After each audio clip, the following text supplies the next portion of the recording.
I bought a Steam Deck, one of the most technologically advanced portable gaming devices ever.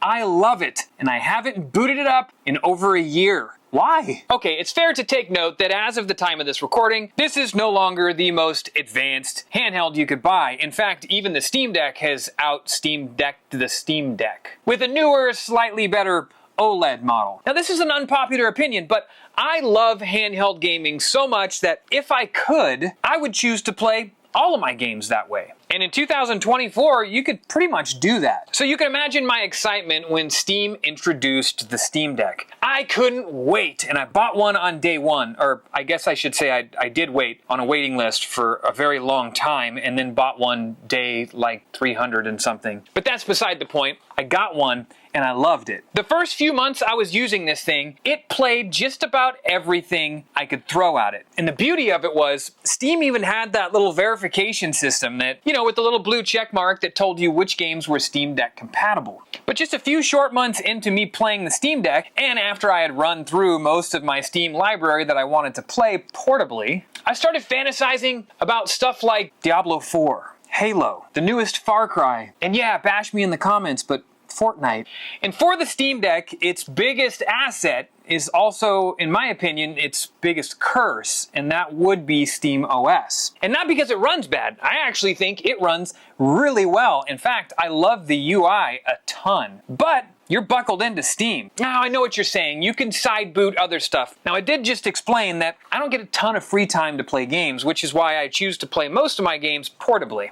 So I certainly don't have time to tinker around with side loading some other operating system. I just don't want to do it.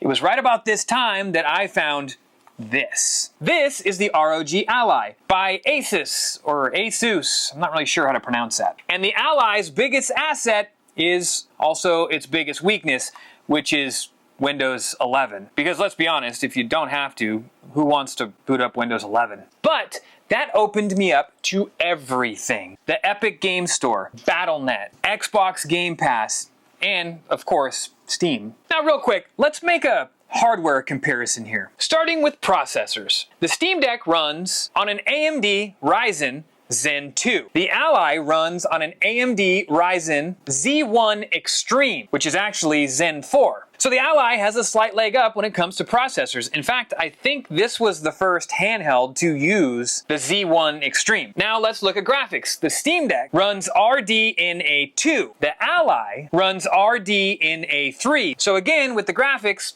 the Ally comes out slightly on top. Now let's look at the displays, and this is where it starts to get a little sticky. There are different versions of these handhelds, and I know that there is a Steam Deck OLED now, and there is now an Ally X, but I don't own either of these. So for the sake of this video and comparison, we are comparing the original Steam Deck to the original Ally Extreme. Let's take a look at the displays, because this is where it started to really pique my interest. While they both have 7-inch displays, the Steam Deck is a 1280 by 800 60 Hz display. The Ally is 1920 by 1080 and runs at 120 Hz. An interesting side note also is the Ally has a slightly brighter screen as well. When it comes to storage on both of these, neither of them were great right out of the gate. The Steam Deck was offered in 3 different sizes. Who in their right minds would buy a 64 gig Steam Deck? I don't know. But let's look at the largest. 512 gigabytes and 512 gigabytes. And they both do take micro SD, but the Steam Deck only offers UHS 1 and the Ally offers UHS 2. So a slightly faster SD card port. The first thing I did with my Ally is put a 1 terabyte hard drive in it. Now when we're looking at RAM, they are actually both on par with 16 gigs of LPDDR5. This is where an argument can be made for the Steam Deck. Let's take a look at controls. The Ally has more of an asymmetrical Xbox layout, as where the Steam Deck has a symmetrical layout. And the Steam Deck has the trackpads. I actually never really found much of a use for the trackpads. You can sort of operate them like a mouse, but I never really used them that much. I do find the Steam Deck more comfortable to hold, and I just enjoy it for longer game sessions. The Steam Deck does feel like it's built a little better. Now let's flip these things over and look at programmability. The Steam Deck actually has 4 programmable back buttons. The Ally only has 2 programmable back buttons, but I never used the programmable back buttons on either of them, so that really didn't matter to me. And as a quick little side note, both of these units have a gyroscope built into them, so if you're into the gyroscope aiming thing, you can do that on both of them. Let's take a look at the audio. On the Steam Deck, you have dual front-facing stereo speakers. Pretty typical. But on the Ally, you have dual front-facing speakers that run a virtual 5.1.2 surround sound with Dolby Atmos, which I can tell you, the speakers on this thing, pretty damn good. Now let's get down to the nitty gritty and the weight. Honestly, when I'm holding both of them, they both feel pretty similar, but the Steam Deck is slightly heavier by like 60 grams. And as far as extra features go, both of them have haptic feedback. But when looking at user interface, I'm gonna tell you hands down that the Steam OS is a much better experience, because while the Ally does have Armory Crate, this thing is a Windows 11 PC with controllers on the sides of it. So the user interface isn't going to be anywhere near as friendly as the Steam Deck was designed to be. The Steam Deck wins this argument every single time. With the Ally, it's just sort of something that you got to get used to. And now, the one thing you've all been waiting for, battery performance, of which both handhelds are pretty sucky. To be totally honest with you, when I use the Steam Deck, I always had this thing plugged in, and it's the same thing now that I use the Ally.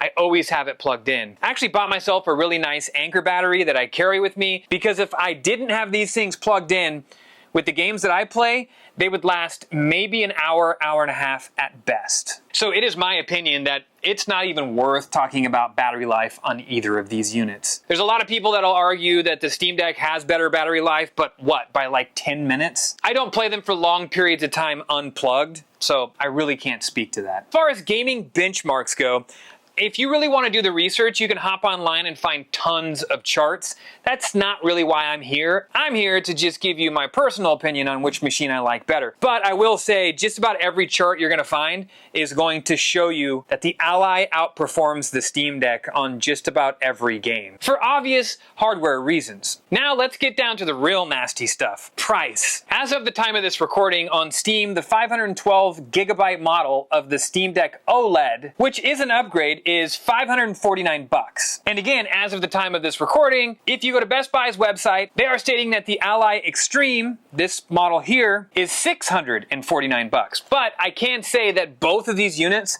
go on sale very frequently. In fact, the Ally was just like $200 off last week. So while MSRP on the Ally is more, I see this thing selling for less quite frequently, especially now that they've released the Ally X, which gives it a slight performance and battery bump. But again, the same can be said about the Steam Deck OLED, which now comes in a 1 terabyte model with an OLED screen, and that one is $649.99. But the whole reason for me making this video is because I get asked this question a lot. In videos, you will see me playing the ROG Ally quite frequently. That's because unless I'm live streaming on Twitch, this is what I do most of my gaming on. I was not joking when I said I have not booted up my Steam Deck in well over a year. And I'll be the first to tell you that I think functionally, the Steam Deck is a better machine. It feels better, and the user interface is worlds better. But I have way more options with my Ally. If you are an Xbox Game Pass subscriber, the options you have already are almost limitless. Not to mention stuff like the Epic Game Store, and I do play lots of games on Battle.net, which I can do on my Ally. It should be noted though that a lot of the games that are on Battle.net and the Epic Game Store eventually do come over to Steam, but I'm an impatient dude and I don't want to wait. I also do want to mention that I purchased both of these machines with my own money. I don't work with ASUS and I don't work with Steam, although if either one of you want to work with me, reach out. I love handheld gaming, and the interesting thing about it is very soon we're gonna have new competitors with a handheld Xbox and a new handheld PlayStation. If you want to know more on that, you should check out the video where I give my opinion and talk about it in detail.